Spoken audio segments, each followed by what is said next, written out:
ಎಲ್ಲರಿಗೂ ನಮಸ್ತೆ. ನನ್ನ ಕತೆ ನಿಮ್ಮ ಜೊತೆ ಇಂತಿ ನಿಮ್ಮ ತೀರ್ಥಶಿವು ಎನ್ನುವ ನನ್ನ ಯೂಟ್ಯೂಬ್ ಚಾನಲ್ಗೆ ನಿಮ್ಮೆಲ್ಲರಿಗೂ ಹೃತ್ಪೂರ್ವಕ ಸ್ವಾಗತ.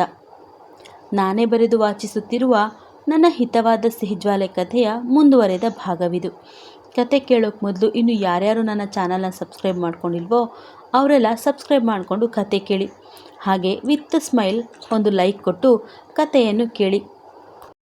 ಕತೆ ಕೇಳುವವರ ಸಂಖ್ಯೆ 2000ಕ್ಕೂ ಹೆಚ್ಚಿದ್ರೂ ಲೈಕ್ ಮಾಡೋರು ಕನಿಷ್ಠ ಪಕ್ಷ 200 ಇರಲ್ವಲ್ಲ ಗುರು.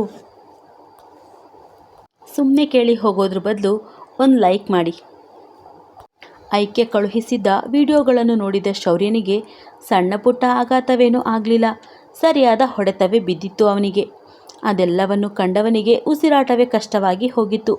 ಮನಸ್ಸಿನ ಜೊತೆಗೆ ದೇಹ ಕೂಡ ಬಸವಳಿದ ಹಾಗಾಗಿ ಹೋಗಿತ್ತು. ದೇಹದ ಶಕ್ತಿಯೆಲ್ಲ ಸೋರಿ ಹೋದಂತಾಗಿ ನಿಲ್ಲಲು ತ್ರಾಣವಿಲ್ಲದವನ ಹಾಗೆ ಅಲ್ಲೇ ಕುಸಿಯುವಾಗ ಅವನಿಗೆ ಆಸರೆಯಾಗಿ ಬಂದ ರಂಗ, ಯಾಕೆ ಶೌರ್ಯಪ್ಪ, ಯಾಕೆ ಹೀಗೆ ವಾಲಾಡ್ತಾ ಇದ್ದೀರಾ? ನಿಮ್ಮ ಮುಖವೆಲ್ಲ ಬೆವರುತ್ತಿದೆ. ಅಯ್ಯೋ, ಏನಾಯಿತು ನಿಮಗೆ ಎನ್ನುತ್ತಲೇ ಅವನನ್ನು ಅಲ್ಲಿಯೇ ಕೂರಿಸಿ ಗಾಬರಿಯಿಂದ, ಶ್ರಮಪ್ಪನವರೇ ಬೇಗ ಬನ್ನಿ ಎಂದು ಜೋರಾಗಿ ಕಿರುಚುತ್ತಾ ಡಾಕ್ಟರ್ ಶ್ರಮ್ನನ್ನು ಕರೆತರಲು ಓಡುತ್ತಾನೆ. ಆದರೆ ಶೌರ್ಯನ ಕಸಿವಿಸಿ ಅವನಿಗೆ ಮಾತ್ರವೇ ಗೊತ್ತು. ತಕ್ಷಣ ಐಕ್ಯಳಿಗೆ ಕರೆ ಮಾಡುತ್ತಾನೆ. ಆದರೆ ಐಕ್ಯ ಅವನ ನಂಬರನ್ನೇ ಬ್ಲಾಕ್ ಮಾಡಿದ್ದಾಳೆ. ಇದುವರೆಗೂ ಅಂದರೆ ಅವರಿಬ್ಬರು ದೂರಾದ ನಂತರವೂ, ಅವನು ಅವಳಿಗೆ ಎಷ್ಟೆಷ್ಟೋ ಕಾಟಗಳನ್ನು ಕೊಟ್ಟ ನಂತರವೂ, ಇವತ್ತು ಬೆಳಗಿನವರೆಗೂ ಅವನ ನಂಬರ್ನ ಬ್ಲಾಕ್ ಮಾಡದ ಹುಡುಗಿ ಈಗ ಅವನ ನಂಬರ್ನ ಬ್ಲಾಕ್ ಮಾಡಿದ್ದಳು. ಸೇಮ್ ಟು ಸೇಮ್ ಅವನನ್ನು ಕೂಡ ತನ್ನ ಜೀವನದಲ್ಲಿ ಬ್ಲಾಕ್ ಮಾಡಿದ ಹಾಗೆ.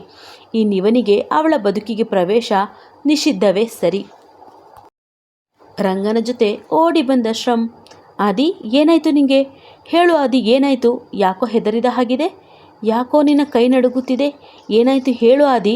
ನಾನು ರೆಡಿಯಾಗುವಾಗ ಐಕ್ಯ ಬಂದಳಂತೆ, ಹೌದಾ? ಏನು ಹೇಳಿದಳು ಆದಿ? ಮತ್ತೆ ಅವಳೊಂದಿಗೆ ಜಗಳವಾಡಿದೆಯಾ? ಇಲ್ಲ ನಿಂಗೆ ವಿಶ್ ಮಾಡಿ ಹೋದ್ಲಾ? ಅದೇನು ಅಂತ ಬಾಯ್ಬಿಟ್ಟು ಹೇಳು ಎಂದು ಒಂದೇ ಸಮನೆ ಬಡಬಡಿಸುತ್ತಿದ್ದರೂ ಅವನಿಗೆ ಏನೊಂದು ಉತ್ತರಿಸದ ಶೌರ್ಯ ಸುಮ್ಮನೆ ತನ್ನ ಫೋನ್ ತೆಗೆದು ಅವನ ಕೈಗೆ ಕೊಡುತ್ತಾ, ವಾಟ್ಸಪ್ನಲ್ಲಿ ನನ್ನ ಹೆಂಡತಿ ಕಳುಹಿಸಿರುವ 3 ವಿಡಿಯೋಗಳಿವೆ ನೋಡು ಎಂದು ನಿರ್ಭಾವುಕನಾಗಿ ನುಡಿಯುತ್ತಾನೆ. ವಿಡಿಯೋನಾ? ಎಂಥ ವಿಡಿಯೋ ಆದಿ? ಅವಳೇನಾದರೂ ನಿಮ್ಮಿಬ್ಬರ ಪರ್ಸ್ನಲ್ ವಿಡಿಯೋಸ್ ಇಟ್ಕೊಂಡು ನಿನ್ನನ್ನು ಬ್ಲ್ಯಾಕ್ ಮೇಲ್ ಮಾಡ್ತಾ ಇದ್ದಾಳಾ ಎಂದು ಪ್ರಶ್ನಿಸುವ ಶ್ರಮ್ಗೆ ಒಂದು ಖಡಕ್ ಎಚ್ಚರಿಕೆ ನೋಟ ಕೊಡುವ ಶೌರ್ಯ, ಅವಳು ನನ್ನ ಹೆಂಡತಿ. ಆ ರೀತಿಯ ಚೀಪ್ ಕೆಲಸಗಳನ್ನು ನಿಮ್ಮ ಅಪ್ಪ ಅಮ್ಮ ಮಾಡ್ತಾರೆ ಅಂತ ನೀನು ಕೂಡ ಹಾಗೆ ಚೀಪಾಗಿ ಯೋಚಿಸಬೇಡ ಎಂದು ಗದರಿದಾಗ ಮೌನವಾಗಿ ಅವನ ಫೋನ್ ಪಡೆದು ವಿಡಿಯೋಸ್ ನೋಡುತ್ತಾನೆ ಶ್ರಮ್. 3 ವಿಡಿಯೋಗಳನ್ನು ಸಂಪೂರ್ಣವಾಗಿ ನೋಡಿದ ನಂತರ ಡಾಕ್ಟರ್ ಶ್ರಮ್, ಇದೇನೋ ಆದಿ, ಹೀಗೆ ಆಗಿ ಹೋಯಿತು? ಹಾಗಾದರೆ ನಿಜವಾದ ಅಪರಾಧಿಗಳು ಐಕ್ಯ ಮತ್ತವಳ ಭಾವ ಅಲ್ವಾ? ಸ್ಯಾಮ್ನ ಹೊಟ್ಟೆಯಲ್ಲಿದ್ದದ್ದು ಅವನ ಮಗು ಅಲ್ವಾ? ನನಗೇನೋ ಇದರ ಮೇಲೆ ನಂಬಿಕೆ ಬರ್ತಾ ಇಲ್ಲ ಎನ್ನುವಾಗ ಅವನ ಮಾತನ್ನು ಅರ್ಧಕ್ಕೆ ತಡೆಯುವ ಹಾಗೆ, ನಂಬಿಕೆ ಬರ್ತಾ ಇಲ್ಲ ಅಂದರೆ ಏನರ್ಥ? ನನ್ನ ಹೆಂಡತಿ ಜೋಸೆಫ್ ಅಂಕಲ್ ಮತ್ತು ಅದ್ಯಾವುದೋ ಡಾಕ್ಟರ್ಗೆ ಹೇಳಿಕೊಟ್ಟಿದ್ದಾಳಾ?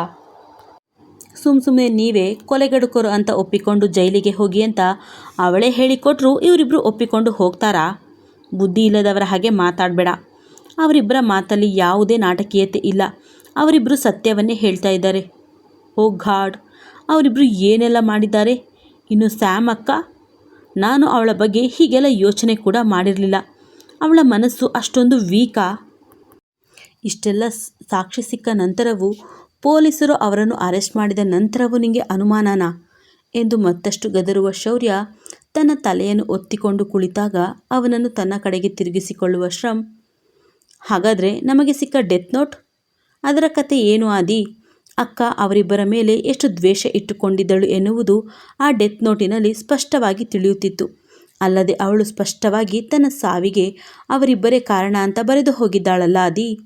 ಹಾಗಾದರೆ ಅದು ಸುಳ್ಳಾ? ಇವರಿಬ್ಬರು ಹೇಳುವ ಪ್ರಕಾರ ಅವಳಿಗೆ ಸಾಯುವ ಇಚ್ಛೆಯೇ ಇರಲಿಲ್ಲ. ಅಕಸ್ಮಾತಾಗಿ ಜೋಸ್ ಪಪ್ಪ ಹೊಡೆದು ಅವಳು ಸತ್ತಿದ್ದು ಅಂದಾದಮೇಲೆ ಅವಳು ಯಾಕೆ ಡೆತ್ ನೋಟ್ ಬರಿಬೇಕಿತ್ತು? ಅದು ಕೂಡ ಇವರಿಬ್ಬರ ಮೇಲೆ. ಅಷ್ಟೇ ಅಲ್ಲ, ಆ ನೋಟ್ನಲ್ಲಿ ಅವಳು ಅಪ್ಪು ಇವಳೊಂದಿಗೆ ಹೇಗೆಲ್ಲ ಇದ್ದ ಅಂತ ಕೂಡ ಬರೆದಿದ್ಲು ಆದಿ. ಸಾಯುವ ಇಚ್ಛೆಯಿಲ್ಲದ ಯಾರು ತಾನೇ ಡೆತ್ ನೋಟ್ ಬರೆಯುತ್ತಾರೆ ಎಂದು ಶ್ರಮ್ ಪ್ರಶ್ನಿಸಿದಾಗ ನನಗೂ ಕೂಡ ಅದೇ ವಿಚಾರ ತಲೆ ಕೊರೆಯುತ್ತಿರೋದು. ಡೆತ್ ನೋಟ್ ಕಂಡ ನಂತರವೇ ತಾನೇ ನಾವು ಐಕ್ಯ ಮತ್ತವಳ ಭಾವನೆ ಅಪರಾಧಿಗಳು, ಅವರಿಬ್ಬರಿಗೂ ಶಿಕ್ಷೆ ಕೊಡಲೇಬೇಕು ಅಂತ ಯೋಚಿಸಿದ್ದು. ಅದರ ನಂತರ ತಾನೇ ಅವರಿಬ್ಬರ ಬಗ್ಗೆ ಹೆಚ್ಚಿನ ವಿವರಗಳನ್ನು ಕಲೆ ಹಾಕಿದ್ದು. ಆಗಲೇ ಆ ಅಪ್ರಮೇಯ ನಾಯರ್ ನನ್ನ ಹೆಂಡತಿಯನ್ನು ಪ್ರೀತಿಸುತ್ತಿದ್ದಾನೆ ಎನ್ನುವ ವಿಚಾರ ತಿಳಿದಿದ್ದು. ಅದಕ್ಕಾಗಿಯೇ ನೀನವಳನ್ನು ಪ್ರೀತಿಸುವ ನಾಟಕವಾಡಿದ್ದು. ಅವಳು ನಿನಗೆ ಸಿಗಬಾರ್ದು ಎನ್ನುವ ಹಠಕ್ಕೆ ನಾನವಳನ್ನು ಮದುವೆಯಾಗಿದ್ದು. ಕೊನೆಗೆ ಅಕ್ಕನ ಸಾವಿನ ಪ್ರತೀಕಾರ ತೀರಿಸಿಕೊಳ್ಳುವ ಸಲುವಾಗಿ ಅವಳನ್ನು ಬಿಟ್ಟಿದ್ದು. ಆದರೆ ಈಗ ನಾವು ಯಾರ ಸಾವಿಗೆ ಅವರನ್ನು ಅಪರಾಧಿಗಳನ್ನಾಗಿ ಮಾಡಿ ಪ್ರತೀಕಾರ ತೀರಿಸಿಕೊಳ್ಬೇಕು ಅಂದುಕೊಂಡ್ವೋ ಆ ಸಾವಿನ ಹೊಣೆಗಾರರು ಅವರಲ್ಲ ಎನ್ನುವುದನ್ನು ಸ್ಪಷ್ಟವಾಗಿ ತಿಳಿಸಿದ್ದಾಳೆ ನನ್ನ ಹೆಂಡತಿ. ಆದರೂ ನನಗಿರುವ ಅನುಮಾನವೇ ಆ ಡೆತ್ ನೋಟ್. ಅದರಲ್ಲಿ ತಾನೇ ಸ್ಯಾಮ್ ತಾನು ಅಪ್ಪುಗೆ ಏನೇನೋ ಕೊಟ್ಟಿದ್ದೆ, ಹೇಗೆಲ್ಲ ಇಷ್ಟಪಟ್ಟಿದ್ದೆ ಅಂದೆಲ್ಲ ಬರೆದಿದ್ದು. ಈಗ ನೋಡಿದರೆ ಎಲ್ಲವೂ ಕಲಸು ಮೇಲೋಗ್ರವಾದಂತಾಗಿದೆ. ನನಗೆ ಈಗೇನು ಮಾಡಬೇಕು ಅಂತಲೇ ತಿಳಿಯುತ್ತಿಲ್ಲ ಎಂದ ಶೌರ್ಯನ ತಲೆಯಿಂದ ಕೈ ಬಿಡಿಸುವ ಶ್ರಮ್. ಅದೇನು ಅಂತ ಅವಳ ಹತ್ತಿರವೇ ಕೇಳೋಣ ನಡಿ. ಅದು ಹೇಗೆ ಇವರಿಬ್ಬರೇ ಅಪರಾಧಿಗಳು ಅಂತ ಕಂಡು ಹಿಡಿದಳು. ಆ ಡೆತ್ ನೋಟ್ ಕತೆ ಏನು ಅಂತ ಅವಳೇ ಹೇಳಲಿ. ಒಂದು ವೇಳೆ ಅವಳು ನಿಜವಾಗಿಯೂ ಅಪರಾಧಿಯಲ್ಲ ಅಂತಾದರೆ ನಾವು ಮಾಡಿದ್ದು ಕೂಡ ತಪ್ಪಲ್ಲ ಬಿಡು. ಯಾಕಂದರೆ ನಾವು ಅವಳ ಮೇಲೆ ಪ್ರತೀಕಾರ ತೀರಿಸಿಕೊಳ್ಳಲು ಅಕ್ಕನ ಡೆತ್ ನೋಟ್ ತಾನೇ ಕಾರಣ ಎಂದು ತಾನೇ ಸಮಾಧಾನ ಮಾಡುವಾಗ ನೀನೇನು ಬರೋದು ಬೇಡ. ನಾನೇ ಅವಳ ಹತ್ರ ಮಾತಾಡಿ ಇದೆಲ್ಲದಕ್ಕೂ ಉತ್ತರ ಕಂಡುಕೊಳ್ತೀನಿ. ನೀನು ಹೋಗಿ ಎಂಗೇಜ್ಮೆಂಟ್ ಮಾಡ್ಕೋ ಎಂದು ಶ್ರಮ್ನನ್ನು ಸಾಗ ಹಾಕಲು ನೋಡುವ ಶೌರ್ಯನನ್ನು ಬಿಡದ ಶ್ರಮ್, ನೀನಿಲ್ಲದೆ ಹೇಗೆ ಎಂಗೇಜ್ಮೆಂಟ್ ಮಾಡಿಕೊಳ್ಳಲಿ ಆದಿ, ನೀನು ಕೂಡ ಎದ್ದು ಬಾ ಎನ್ನುತ್ತಾ ಅವನ ಕೈ ಹಿಡಿದು ಮನೆಯೊಳಗೆ ಎಳೆದುಕೊಂಡು ಹೋಗುತ್ತಾನಾದರೂ ಶೌರ್ಯನ ಮುಖ ಮಾತ್ರ ಈಗಲೂ ಬಿಳುಚಿಕೊಂಡಿತ್ತು. ದೊಡ್ಡ ಪ್ರಮಾಣದ ಶಾಕ್ ಹೊಡೆದಿದೆ ನಮ್ಮ ಶೌರ್ಯ ಸಾಹೇಬ್ರಿಗೆ. ಆದರೆ ಐಕ್ಯ ಮಾತ್ರ 2ನೇ ಸಿನಿಮಾದ ಮೊದಲ ಸಂಭಾವನೆಯೇ ಪಡೆದ ಸಂಭ್ರಮದಲ್ಲಿದ್ದಳು. ಅವಳು ಸಿನಿಮಾದಲ್ಲಿ ನಟಿಸುವುದಿಲ್ಲ ಎಂದರೂ ಸಾಮ್ರಾಟ್ ಅವಳನ್ನು ಬಹುವಾಗಿ ಬಲವಂತ ಮಾಡುತ್ತಿದ್ದ. ಅವನ ಮುಂದಿನ ಚಿತ್ರಕ್ಕೆ ಅವಳೇ ನಾಯಕಿಯಾಗಬೇಕು ಅಂತ ಮನವಿಯ ಮೇಲೆ ಮನವಿ ಮಾಡುತ್ತಿದ್ದ. ಅವಳು ಪರಿಪರಿಯಾಗಿ ಬಿಡಿಸಿ ಹೇಳಿದರೂ ಅವನು ಮಾತ್ರ ತನ್ನ ಮನವಿಯನ್ನು ಜಾರಿಯಲ್ಲೇ ಇಟ್ಟಿದ್ದ. ಚಂದ್ರನ್ರವರನ್ನು ಅಡ್ಮಿಟ್ ಮಾಡಿ ಒಬ್ಬಳೇ ಕುಳಿತಿದ್ದಾಗ ಎಲ್ಲವನ್ನು ಯೋಚಿಸಿದ ಐಕ್ಯ ತನಗೀಗ ಸಂಪಾದನೆಗೊಂದು ದಾರಿ ಬೇಕೇ ಬೇಕು. ಅದು ಕೂಡ ಶೌರ್ಯನ ಹಸ್ತಕ್ಷೇಪ ನಡೆಯದ ಕ್ಷೇತ್ರವಾಗಿರಬೇಕು. ತನ್ನ ತಂದೆಯನ್ನು ಸಂತೋಷವಾಗಿರಿಸಿಕೊಳ್ಳಲು, ನಮ್ಮ ಬಡತನ ನೀಗಲು ಸರಿಯಾದ ಕೆಲಸ ಬೇಕೆಂದು ಯೋಚಿಸಿ ಕೊನೆಗೆ ಮತ್ತೆ ಸಿನಿಮಾ ಕ್ಷೇತ್ರಕ್ಕೆ ವಾಪಸಾತಿ ಮಾಡುವ ತೀರ್ಮಾನ ಮಾಡಿ ಸಾಮ್ರಾಟ್ನ ನಂಬರ್ಗೆ ತಾನೇ ಕರೆ ಮಾಡುತ್ತಾಳೆ. ಸಾಧಾರಣವಾಗಿ ಹೀರೋ ಹೀರೋಯಿನ್ ಅಥವಾ ಜನಪ್ರಿಯ ನಟ ನಟಿಯರು ತಮ್ಮ ಮ್ಯಾನೇಜರ್ಗಳ ನಂಬರನ್ನು ಕೊಟ್ಟಿರ್ತಾರೆ. ಅವರ ಪರ್ಸನಲ್ ನಂಬರನ್ನು ಅಷ್ಟು ಸುಲಭವಾಗಿ ಯಾರಿಗೂ ಕೊಡೋದಿಲ್ಲ.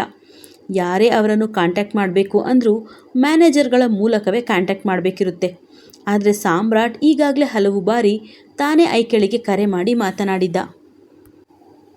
ಆದ್ದರಿಂದ ಸಣ್ಣ ಅನುಮಾನದಲ್ಲಿಯೇ ಕರೆ ಮಾಡಿದ ಹುಡುಗಿ ಅವನ ಮ್ಯಾನೇಜರ್ ಆದರೆ ಇನ್ನು ಎಷ್ಟು ಹೊತ್ತು ಕಾಯಬೇಕು ಎಂದುಕೊಂಡರೆ ಒಂದೇ ರಿಂಗ್ಗೆ ಅವಳ ಕರೆಯನ್ನು ಸ್ವೀಕರಿಸುವ ಸಾಮ್ರಾಟ್, ವಾಟ್ ಅ ಪ್ಲೆಸೆಂಟ್ ಸರ್ಪ್ರೈಸ್, ನಮ್ಮ ಲೇಡಿ ಸೂಪರ್ ಸ್ಟಾರ್ ನನಗೆ ಕರೆ ಮಾಡಿದ್ದಾರೆ ಎಂದು ಸಂತಸ ವ್ಯಕ್ತಪಡಿಸುತ್ತಾನೆ. ಅವನು ಮಾತನಾಡಿದ ಕೂಡಲೇ ಅವಕಾಶ ಕೇಳಬಾರ್ದು ಎಂದುಕೊಂಡ ಐಕ್ಯ ಸುಮ್ಮನೆ ಕರೆ ಮಾಡಿದ್ದು ಅಷ್ಟೇ. ಮತ್ತೆ ಹೇಗಿದ್ದೀರಾ, ಈಗ ಯಾವ ಸಿನಿಮಾದಲ್ಲಿ ನಟಿಸುತ್ತಿದ್ದೀರಾ ಎಂದೆಲ್ಲ ಲೋಕಾಭಿರಾಮವಾಗಿ ಮಾತನಾಡುವಾಗ ಅವಳ ಮಾತಿಗೆ ಉತ್ತರ ಕೊಟ್ಟ ಸಾಮ್ರಾಟ್ ಮತ್ತೆ ಮತ್ತೆ ಅವಳನ್ನು ತನ್ನ ಸಿನಿಮಾಗೆ ನಾಯಕಿಯಾಗಲು ಮನವಿ ಮಾಡುವಾಗ, ಆಯಿತು ಬಿಡಿ ಸರ್, ನೀವು ಇಷ್ಟೆಲ್ಲ ಕೇಳುವಾಗ ನಿಮ್ಮೊಂದಿಗೆ ಒಂದು ಸಿನಿಮಾದಲ್ಲಿ ಅಭಿನಯಿಸಿ ಬಿಡ್ತೀನಿ. ನಿಮ್ಮಂಥ ಸ್ಟಾರ್ ನನ್ನ ಹತ್ತಿರ ಇಷ್ಟು ರಿಕ್ವೆಸ್ಟ್ ಮಾಡೋದು ಚೆನ್ನಾಗಿರಲ್ಲ ಎನ್ನುವ ಮೂಲಕ ನಾನಾಗಿ ನಾನೇ ಅವಕಾಶ ಕೇಳ್ಕೊಂಡು ಬರಲಿಲ್ಲ ಎನ್ನುವುದನ್ನು ಅವನಿಗೆ ಮನದಟ್ಟು ಮಾಡಿಕೊಡುತ್ತಾಳೆ ಬುದ್ಧಿವಂತ ಹೆಣ್ಣು. ಮುಂದೊಂದು ದಿನ ಅವನು ಕೂಡ ನನ್ನಿಂದ ನೀನು ಸಿನಿಮಾ ಇಂಡಸ್ಟ್ರಿಗೆ ಬಂದೆ, ನಿನಗೆ ನಾನು ಲೈಫ್ ಕೊಟ್ಟೆ, ನೀನು ನನ್ನ ಭಿಕ್ಷೆಯಲ್ಲಿದ್ದೀಯಾ ಅಂತೆಲ್ಲ ಹೇಳಬಾರ್ದಲ್ಲ. ಜೀವನ ಅಥವಾ ಜೀವನದಲ್ಲಿ ಬಂದ ವ್ಯಕ್ತಿಗಳು ಕಲಿಸಿದ ಪಾಠವನ್ನು ಅಷ್ಟು ಸುಲಭವಾಗಿ ಮರೆಯುವ ಹೆಣ್ಣಲ್ಲ ನಮ್ಮ ಐಕ್ಯ. ಹಾಗಾಗಿಯೇ ಈ ರೀತಿ ಮುನ್ನೆಚ್ಚರಿಕೆ ಕ್ರಮ ತೆಗೆದುಕೊಂಡಿದ್ದಳು. ಈಗಾಗಲೇ ಒಬ್ಬ ನಂಬಿಸಿ ಕುತ್ತಿಗೆ ಕೊಯ್ದು ಬಿಟ್ನಲ್ಲ, ಅದು ಕೂಡ ಅವಳು ಪ್ರೀತಿಸಿದವನೇ. ಇನ್ನು ಹೇಗೆ ತಾನೇ ಬೇರೆಯವರನ್ನು ನಂಬುತ್ತಾಳೆ? ಅವಳ ಮಾತನ್ನು ಕೇಳಿದ ಸಾಮ್ರಾಟ್ ಅದೆಷ್ಟು ಸಂತೋಷಪಟ್ಟನೆಂದರೆ ಈಗ ತಾನು ಅಭಿನಯಿಸುತ್ತಿರುವ ಸಿನಿಮಾದ ಚಿತ್ರೀಕರಣವನ್ನು ಅರ್ಧಕ್ಕೆ ನಿಲ್ಲಿಸಿ ಐಕ್ಯಳ ಜೊತೆಗಿನ ಸಿನಿಮಾಗೆ ಚಾಲನೆ ಕೊಡುವ ತರಾತುರಿಯಲ್ಲಿ ತಯಾರಿ ಮಾಡುತ್ತಾನೆ.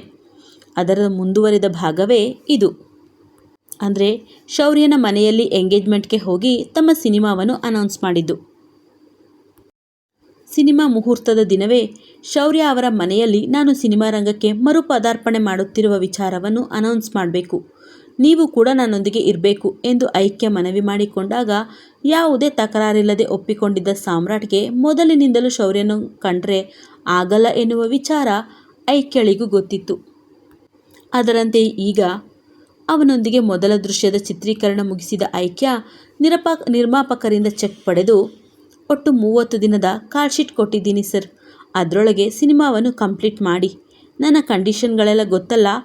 ತೀರಾ ಮುಜುಗರದ ಅಶ್ಲೀಲದ ದೃಶ್ಯಗಳಲ್ಲಿ ನಾನು ಅಭಿನಯಿಸಲಾರೆ. ಪ್ರೀತಿ ಪ್ರೇಮದ ದೃಶ್ಯಗಳಿಗೆ ನನ್ನ ತಕರಾರಿಲ್ಲ, ಆದರೆ ಮೋಹಕಾಮದ ದೃಶ್ಯಗಳಿಗೆ ನಾನು ಅಭಿನಯಿಸುವುದಿಲ್ಲ ಎಂದಾಗ, ಖಂಡಿತ ಮೇಡಮ್, ಎಲ್ಲ ನೆನಪಿದೆ, ಕರಾರು ಪತ್ರದಲ್ಲೂ ಅದೇ ಇದೆ, ಹಾಗೆ ನಿಮ್ಮೆಲ್ಲ ಕಂಡೀಷನ್ ನಮಗೆ ಒಪ್ಪಿಗೆ ಎಂದು ಒಪ್ಪಿಕೊಳ್ಳುತ್ತಾರೆ ಪ್ರೊಡ್ಯೂಸರ್. ಹಾಗೆಯೇ ಸಾಮ್ರಾಟ್ನ ಮ್ಯಾನೇಜರ್ಗೆ ನನಗೊಂದು ಒಳ್ಳೆಯ ಮನೆ ಬೇಕು ಸರ್, ಎಲ್ಲ ವ್ಯವಸ್ಥೆ ಇರುವ ತುಸು ದೊಡ್ಡ ಮತ್ತು ಐಷಾರಾಮಿ ಮನೆಯೇ ಬೇಕು. ಭೋಗ್ಯಕ್ಕಾದರೂ ಸರಿಯೇ, ಬಾಡಿಗೆಗಾದರೂ ಸರಿಯೇ, ಸ್ವಲ್ಪ ದಿನದ ಮಟ್ಟಿಗೆ ಕೊಡಿಸಲು ಸಾಧ್ಯವಾ? ದುಡ್ಡು ಒಟ್ಟುಗೂಡಿಸಿದ ನಂತರ ಸ್ವಂತ ಮನೆ ಖರೀದಿ ಮಾಡ್ತೀನಿ. ಸದ್ಯಕ್ಕೆ ದೊಡ್ಡ ಮನೆಯೊಂದು ಬೇಕು. ಸಾಧ್ಯವಾದಷ್ಟು ಬೇಗ ಮನೆ ಕೊಡಿಸಿ ಎಂದು ಮನವಿ ಮಾಡಿ ಅವಳು ಚೆಕ್ಕನ್ನು ತನ್ನ ತಂದೆಯ ಕೈಗೆ ಕೊಡಲು ಪ್ರೊಡ್ಯೂಸರ್ ಕಾರಲ್ಲೇ ಮನೆಗೆ ಬರುವಾಗ ಮತ್ತೊಬ್ಬ ಜನಪ್ರಿಯ ಪ್ರೊಡ್ಯೂಸರ್ ಅವಳಿಗೆ ಕರೆ ಮಾಡಿ ಕಾಲ್ ಶೀಟ್ ಕೇಳುತ್ತಾರೆ. ಮೊದಲು ಕತೆ ಎಳೆ ಕೇಳಿದ ಐಕ್ಯ ತನ್ನ ಕಂಡೀಷನ್ಗಳನ್ನು ಹೇಳುತ್ತಾ, ತುಂಡು ಬಟ್ಟೆ ಹಾಕಿ ಎಕ್ಸ್ಪೋಸ್ ಎಲ್ಲ ನನ್ನಿಂದ ಆಗದು, ಅತಿಯಾದ ರೊಮ್ಯಾನ್ಸ್ ಅಶ್ಲೀಲ ದೃಶ್ಯಗಳಿಗೂ ನಾನು ಒಪ್ಪಲ್ಲ ಎಂದಾಗ ಅವರು ಕೂಡ ಅವಳ ಕಂಡೀಷನ್ಗಳನ್ನು ಒಪ್ಪಿದ ನಂತರ ಎರಡನೇ ಸಿನಿಮಾಗೆ ತೆಗೆದುಕೊಂಡ ಸಂಭಾವನೆಗಿಂತ ತುಸು ಹೆಚ್ಚೇ ಕೇಳುತ್ತಾಳೆ ಐಕ್ಯ. ಸದ್ಯಕ್ಕೆ ಅವಳು ಓಡುವ ಕುದುರೆ, ಗೆಲ್ಲುವ ಕುದುರೆ. ಅವಳು ಇನ್ಮುಂದೆ ಸಿನಿಮಾ ಮಾಡಲಾರೆ ಎಂದರೂ ಸಿನಿಮಂದಿಯ ಬಾಯಲ್ಲಿ ಅವಳ ಹೆಸರೇ ಓಡಾಡುತ್ತಿತ್ತು. ಇವತ್ತು ಬೆಳಗ್ಗೆ ಅವಳು ಮತ್ತೆ ಸಿನಿಮಾ ರಂಗಕ್ಕೆ ಬರುವುದಾಗಿ ಹೇಳಿಕೆ ಕೊಟ್ಟ ನಂತರ ಅದು ಬ್ರೇಕಿಂಗ್ ನ್ಯೂಸ್ ಆಗಿ ಎಲ್ಲೆಡೆ ಹಬ್ಬಿದ್ದು, ಅದರಿಂದ ಅವಳ ಅಭಿಮಾನಿಗಳು ಸಂಭ್ರಮಾಚರಣೆ ಮಾಡಿದ್ದು ಎಲ್ಲವೂ ತಿಳಿದಿದ್ದರಿಂದಲೇ ತಕ್ಷಣಕ್ಕೆ ಒಪ್ಪಿಕೊಳ್ಳುವ ಆ ಪ್ರೊಡ್ಯೂಸರ್, ನೀವು ಈಗಲೇ ಬಂದರೆ ಕಾಲ್ ಶೀಟ್ ಕಾಂಟ್ರಾಕ್ಟ್ ಪೇಪರ್ಗೆ ಸಹಿ ಮಾಡಬಹುದು ಮೇಡಮ್ ಎಂದಾಗ ಧೈರ್ಯ ಮಾಡಿ ಒಪ್ಪಿದ ಹೆಣ್ಣು ಡ್ರೈವರ್ಗೆ ಮತ್ತೊಬ್ಬ ಪ್ರೊಡ್ಯೂಸರ್ ಆಫೀಸ್ಗೆ ಹೋಗಲು ಹೇಳುತ್ತಾಳೆ. ಹೋದ ನಂತರ ಪ್ರೊಡ್ಯೂಸರ್ ಜೊತೆಯಲ್ಲಿ ಒಂದಷ್ಟು ಹೊತ್ತು ಮಾತನಾಡಿದ ಐಕ್ಯ ತನ್ನ ಫೋನನ್ನು ಡ್ರೈವರ್ಗೆ ಕೊಟ್ಟು ತಾನು ಕಾಂಟ್ರಾಕ್ಟ್ ಪೇಪರ್ಗೆ ಸಹಿ ಮಾಡುವ ಹಾಗೂ ತನ್ನ ಕಂಡೀಷನ್ಗಳಿಗೆ ಪ್ರೊಡ್ಯೂಸರ್ ಒಪ್ಪಿಗೆ ಕೊಡುವ ವಿಡಿಯೋ ಮಾಡಿಸುತ್ತಾಳೆ. ಅದೇ ರೀತಿ ಅವರ ಕಾಂಟ್ರಾಕ್ಟ್ ಪೇಪರನ್ನು ಸಂಪೂರ್ಣವಾಗಿ ಓದಿ ಸಹಿ ಹಾಕಿ ಆ ಸಿನಿಮಾದ ಸಂಭಾವನೆಯ ಅರ್ಧದಷ್ಟು ಅಡ್ವಾನ್ಸ್ ಹಣದ ಕಟ್ಟನ್ನು ಪಡೆದು ಮನೆಗೆ ಹೋಗುತ್ತಾಳೆ. ಈಗ ಅವಳ ಕೈಯಲ್ಲಿ 7 ಅಂಕಿಯ ದೊಡ್ಡ ಮೊತ್ತವಿತ್ತು. ಚೆಕ್ನಲ್ಲಿ ಬರೆದದ್ದು ಕೂಡ 7 ಅಂಕಿ ಮೊತ್ತವೇ. ಆದರೂ ಹಣದ ರೂಪದಲ್ಲೂ ಅವಳ ಹತ್ತಿರ ಈಗ ದೊಡ್ಡ ಮೊತ್ತವೇ ಇತ್ತು. ಸ್ವೀಟ್ ಬಾಕ್ಸ್ನ ಜೊತೆಗೆ ಮನೆಗೆ ಬಂದ ಐಕ್ಯ ಪ್ರೊಡ್ಯೂಸರ್ ಕಳುಹಿಸಿದ ಕಾರಿನ ಡ್ರೈವರ್ಗೆ ನಾಳೆ ಬೆಳಗ್ಗೆಯ ಹೊತ್ತಿಗೆ ನನ್ನನ್ನು ಕರೆದುಕೊಂಡು ಹೋಗಲು ಬನ್ನಿ ಎಂದಾಗ, ಸರಿ ಮೇಡಮ್, ಇನ್ಮೇಲೆ ಈ ಸಿನಿಮಾದ ಶೂಟಿಂಗ್ ಮುಗಿಯುವವರೆಗೂ ಈ ಕಾರು ನಿಮಗೆ ಮೀಸಲು. ನಿಮ್ಮನ್ನು ಕರ್ಕೊಂಡು ಹೋಗೋದು, ಮರಳಿ ಕರೆದುಕೊಂಡು ಬರೋದು ನನ್ನ ಜವಾಬ್ದಾರಿ ಅಂತ ಪ್ರೊಡ್ಯೂಸರ್ ಹೇಳಿದ್ದಾರೆ ಎಂದ ಡ್ರೈವರ್ ಅಲ್ಲಿಂದ ಹೊರಟು ಹೋಗುತ್ತಾರೆ. ಬಳಿಕ ನಗು ನಗುತ್ತಲೇ ಉತ್ಸಾಹದಿಂದ ಮನೆಯೊಳಗೆ ಬಂದ ಐಕ್ಯ ಮನೆಯವರನ್ನೆಲ್ಲ ಒಟ್ಟಿಗೆ ಕರೆಯುತ್ತಾಳೆ. ಐಶು ಕೂಡ ನಿಧಾನವಾಗಿ ನಡೆದುಕೊಂಡು ಬಂದಾಗ ಮೊದಲು ಸಿಹಿಯ ಡಬ್ಬಿಯನ್ನು ತನ್ನ ತಂದೆಯ ಎದುರು ಹಿಡಿಯುತ್ತಾಳೆ ಐಕ್ಯ. ಚಂದ್ರನ್ ಯಾಕೆಂದು ಪ್ರಶ್ನಾರ್ಥಕವಾಗಿ ನೋಡುವಾಗ ಕಣ್ಣು ಮಿಟುಕಿಸುವ ಐಕ್ಯ ಮತ್ತೆ ಹೇಳ್ತೀನಿ ಅಚ್ಚ ಎನ್ನುತ್ತಲೇ ಅವರಿಗೆ ಸಿಹಿ ತಿನ್ನಿಸುತ್ತಾಳೆ. ಅದೇ ರೀತಿ ಉಳಿದವರೆಲ್ಲರಿಗೂ ಸಿಹಿ ತಿನ್ನಿಸಿ ತಾನು ಸ್ವಲ್ಪ ತಿಂದು ಪೂರ್ತಿ ಸಿಹಿಯ ಡಬ್ಬಿಯನ್ನು ಕಿಟ್ಟು ಕೈಗೆ ಕೊಟ್ಟು ತನ್ನ ಬ್ಯಾಗ್ನಿಂದ ಹಣದ ದೊಡ್ಡ ಬಂಡಲ್ ಮತ್ತು ಚೆಕ್ ಎರಡನ್ನೂ ತೆಗೆದು ಚಂದ್ರನ್ ರವರ ಮಡಿಲ ಮೇಲಿಟ್ಟು ಅವರ ಪಾದಕ್ಕೆ ತಲೆ ತಾಗಿಸಿ ಹಾಗೆ ಮಾಲತಿಯವರ ಆಶೀರ್ವಾದ ಪಡೆದು, ಅಚ್ಚ, ನಾನಿವತ್ತು 2 ಸಿನಿಮಾ ಕಾಂಟ್ರಾಕ್ಟ್ಗೆ ಸಹಿ ಮಾಡಿದ್ದೀನಿ. ಅದರ ಅಡ್ವಾನ್ಸ್ ಹಣವೇ ಇದು. ಇನ್ಮೇಲೆ ನಾನು ಸಿನಿಮಾಗಳಲ್ಲಿ ಆ್ಯಕ್ಟಿಂಗ್ ಮಾಡ್ತೀನಿ ಎನ್ನುತ್ತಾಳೆ. ಅವಳ ಮಾತನ್ನು ಕೇಳಿದ ಮಾಲತಿ, ಐಶ್ವರ್ಯ ಹಾಗೂ ಕಿಟ್ಟು 3 ಜನಕ್ಕೂ ಸಂತೋಷವಾಗಿತ್ತು. ಹಾಗೆ ಅವಳು ತಂದೆಯ ಮಡಿಲಿನಲ್ಲಿರಿಸಿದ್ದ ಹಣವನ್ನು ಕಂಡು ಆಶ್ಚರ್ಯವಾಗಿತ್ತು. ಅದೇ ಆಶ್ಚರ್ಯದಲ್ಲಿ ಚೆಕ್ ತೆಗೆದು ನೋಡಿದ ಐಶು, ಅಚ್ಚು, ಇಷ್ಟೊಂದು ದೊಡ್ಡ ಮೊತ್ತ, ಬರೀ ಅಡ್ವಾನ್ಸಾ? ಹಾಗಾದರೆ ನಿನ್ನ ಸಂಭಾವನೆ ಎಷ್ಟು? 10-20 ಲಕ್ಷ ಡಿಮ್ಯಾಂಡ್ ಮಾಡ್ತಾ ಇದೆಯಾ ಎಂದು ರಾಗ ಎಳೆದಾಗ ಸಣ್ಣಗೆ ನಗುತ್ತಾ ಹೌದೆನ್ನುವ ಐಕ್ಯ, ಈಗ ನನ್ನ ಕಾಲ್ ಐಶು ಅಕ್ಕ. ಐಕ್ಯ ಚಂದ್ರನ್ ಎನ್ನುವ ಹೆಣ್ಣು ಅಭಿನಯಿಸಿದರೆ ಸಿನಿಮಾ ಗೆದ್ದೇ ಗೆಲ್ಲುತ್ತದೆ ಎನ್ನುವ ಮಾತುಗಳು ಎಲ್ಲೆಡೆ ಕೇಳುತ್ತಿದೆ. ಅದಕ್ಕೆ ನಾನು ಡಿಮ್ಯಾಂಡ್ ಮಾಡಿದ ಹಣವನ್ನೇ ಕೊಡ್ತಾರೆ. ಅಷ್ಟೇ ಅಲ್ಲ, ನನ್ನ ಡೇಟ್ಸ್ ಮ್ಯಾನೇಜ್ ಮಾಡ್ತಾ ಇನ್ನೂ ಹೆಚ್ಚೆಚ್ಚು ಸಿನಿಮಾಗಳನ್ನು ಒಪ್ಪಿಕೊಳ್ತೀನಿ. ಹಾಗಂತ ಕತೆಯನ್ನು ನೋಡಲ್ಲ ಅಂತಲ್ಲ, ಕತೆ ಚೆನ್ನಾಗಿದ್ದು ನಾಯಕಿಯ ಪಾತ್ರಕ್ಕೆ ಮಹತ್ವ ಇದ್ದರೆ ತಕ್ಷಣ ಒಪ್ಪಿಕೊಂಡು ಬಿಡ್ತೀನಿ ಎನ್ನುತ್ತಾ ತನ್ನ ತಂದೆಯ ಕಡೆ ನೋಡಿ, ಇನ್ಮೇಲೆ ನಮಗೆ ಯಾವ ಕಷ್ಟವೂ ಇರುವುದಿಲ್ಲ ಅಚ್ಚ. ಇದುವರೆಗೂ ನಮ್ಮ ಮನೆಯಲ್ಲಿ ಕಾಲು ಮುರಿದುಕೊಂಡು ಕುಳಿತಿದ್ದ ಬಡತನ ಇವತ್ತಿಂದ ಹೆದರಿ ಓಡಿ ಹೋಯಿತು ಎಂದು ಉತ್ಸಾಹದಿಂದ ನುಡಿದಾಗ, ನಿನಗೆ ಈ ಕೆಲಸ ಇಷ್ಟ ಇರಲಿಲ್ಲ ಅಲ್ವಾ ಮಗನೇ? ಮನೆ ನಡೆಸುವ ಸಲುವಾಗಿ ಒಪ್ಪಿಕೊಂಡೆ ಅಲ್ವಾ ಎಂದು ವೇದನೆಯಲ್ಲಿ ಕೇಳುವ ಚಂದ್ರನ್ರವರಿಗೆ, ನಿಜ ಹೇಳಬೇಕಂದ್ರೆ ನನಗೆ ಈ ಕೆಲಸ ತುಂಬ ಇಷ್ಟ ಇತ್ತು ಅಚ್ಚ. ಆದರೆ ಶೌರ್ಯನಿಗೆ ಹೆದರಿಕೊಂಡು ಮತ್ತೆ ಆ್ಯಕ್ಟಿಂಗ್ ಮಾಡಲ್ಲ ಅಂತ ಹೇಳಿದೆ ಅಷ್ಟೇ. ಸಿನಿಮಾ ಹೀರೋಯಿನ್ ಅಂದರೆ ಕಮ್ಮಿ ಅಂದುಕೊಂಡಿದ್ದೀರಾ? ನೋಡಿ, ಈಗಷ್ಟೇ ನಾನು AC ಕಾರಿನಲ್ಲಿ ಬಂದಿಳಿದಿದ್ದು. ಹಾಗೆ ಅವರೇ ಬಂದು ಕರ್ಕೊಂಡು ಹೋಗ್ತಾರೆ. ಕೈಗೊಂದು ಆಳು, ಕಾಲಿಗೊಂದು ಆಳು. ಸುಮ್ಮನೆ ಆ್ಯಕ್ಟಿಂಗ್ ಮಾಡಿ ಈ ರೀತಿ ಕಂತೆ ಹಣವನ್ನು ಎಣಿಸಿಕೊಳ್ಬಹುದು. ಇನ್ಮೇಲೆ ನಿಮ್ಮ ಮಗಳು ರಾಣಿ, ಮಹಾರಾಣಿಯಾಗೆ ಇರ್ತಾಳೆ ನೋಡಿ. ಜೊತೆಗೆ ಅಭಿಮಾನಿಗಳ ದಂಡು, ಜನಪ್ರಿಯತೆ ಎಲ್ಲ ದೊರೆಯುತ್ತದೆ ಅಚ್ಚ. ಅಷ್ಟೇ ಅಲ್ಲ, ಐಶು ಅಕ್ಕ, ಕಿಟ್ಟು ಇಬ್ಬರ ಬದುಕನ್ನು ನಾನು ಸೆಟಲ್ ಮಾಡ್ತೀನಿ. ಇನ್ಮೇಲೆ ನೀವು ಬರೀ ಬಾಲಚಂದ್ರನ್ ಅಲ್ಲ, ಸ್ಟಾರ್ ಹೀರೋಯಿನ್ ಐಕ್ಯ ಚಂದ್ರನ್ಲ ಅಚ್ಚ ಎಂದು ಹೆಮ್ಮೆಯಿಂದ ನುಡಿಯುವ ಹೆಣ್ಣಿನ ಫೋನ್ ರಿಂಗಣಿಸುತ್ತದೆ. ಸ್ವೀಕರಿಸಿ ಮಾತನಾಡಿದವಳು, ಇನ್ನು ಅರ್ಧ ಗಂಟೆಯಲ್ಲಿ ನಾವೆಲ್ಲ ಈ ಮನೆಯನ್ನು ಖಾಲಿ ಮಾಡಿ ದೊಡ್ಡ ಮನೆಗೆ ಹೋಗ್ತೀವಿ ಎನ್ನುವ ಮೂಲಕ ಚಂದ್ರನ್ರವರ ಮುಖದ ಮೇಲೂ ಮುಗುಳ್ನಗು ಮೂಡಿಸುತ್ತಾಳೆ. ದುಡ್ಡೊಂದು ಇದ್ರೆ ಸಾಕು, ಅಚ್ಚುಕುಟ್ಟಿಗೆ ಮನೆ ಬೇಗ ಸಿಗುತ್ತೆ ಅಲ್ವಾ? ಕಥೆ ಮುಂದುವರಿಯುವುದು ಮುಂದಿನ ಸಂಚಿಕೆಯಲ್ಲಿ. ನಮ್ಮ ಐಕ್ಯ ಮತ್ತು ಶೌರ್ಯನ ಮುಖಾಮುಖಿಯಾಗುತ್ತದೆ. ಎಂದಿನಂತೆ ನಿಮ್ಮ ಪ್ರೋತ್ಸಾಹದ ನಿರೀಕ್ಷೆಯಲ್ಲಿ. ಕತೆ ಮತ್ತು ಸಂಚಿಕೆ ಇಷ್ಟವಾಗಿದ್ದರೆ ಲೈಕ್ ಮತ್ತು ಕಮೆಂಟ್ ಮಾಡೋದನ್ನು ಮರಿಬೇಡಿ. ಮುಂದಿನ ಸಂಚಿಕೆಯಲ್ಲಿ ಭೇಟಿ ಮಾಡ್ತೀನಿ. ಅಲ್ಲಿಯವರೆಗೂ ಟೇಕ್ ಕೇರ್. ಬಾಯ್ ಬಾಯ್.